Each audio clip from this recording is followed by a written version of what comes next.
Salut les amis et bienvenue dans cette nouvelle vidéo. Aujourd'hui on va parler d'énergie.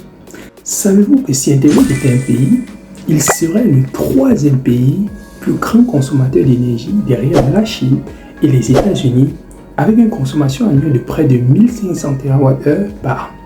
Je dis bien 1500 TWh par an. Ces chiffres ne datent que de 2023.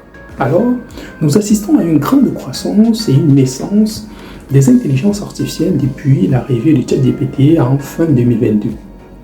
Et lorsqu'on parle d'intelligence artificielle, on voit aussi une forte demande en processeurs. Lorsqu'on parle de processeurs, on a besoin d'énergie pour faire fonctionner ces processeurs.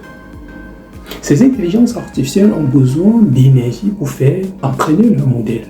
Et lorsqu'on parle d'entraînement de modèles, le dernier, je peux dire, ChatGPT 3 par exemple, a été entraîné sur une GPU, le modèle A100, avait 1024 modèles A100 sur 84 jours, avait environ 176 milliards de paramètres.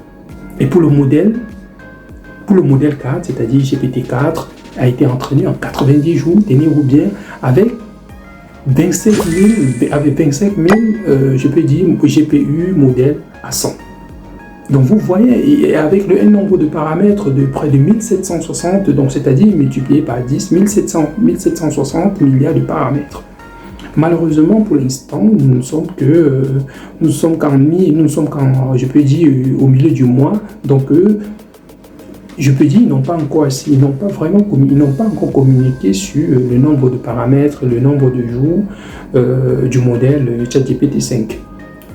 Raison pour laquelle, donc, en fait, lorsque vous constatez, vous voyez que l'entraînement des modèles sur 90 jours, par exemple, continue et sur des milliers de paramètres, sur des milliers de GPU, ceci nécessite vraiment une très grande croissance, très grande quantité d'énergie.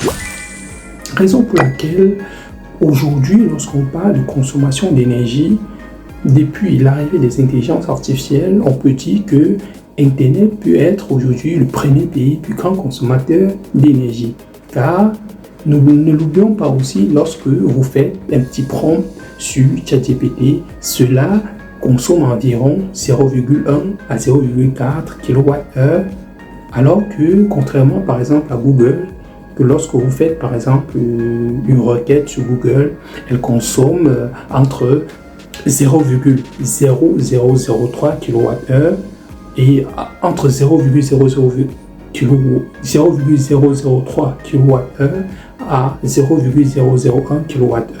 Alors ces chiffres en fait vous montrent que la demande par exemple en intelligence artificielle est beaucoup plus croissante que par exemple je peux dire le précédent ChatGPT, le précédent Google, qui demandait beaucoup moins d'énergie, mais qui n'est pas négligeable en termes de consommation, parce que pour faire une comparaison, par exemple, avec le nombre de requêtes journaliers sur le monde entier, ces chiffres deviennent très importants. Donc, si on veut vraiment préserver notre environnement, il faut avoir une pensée lorsque nous effectuons, je peux dire, quelques requêtes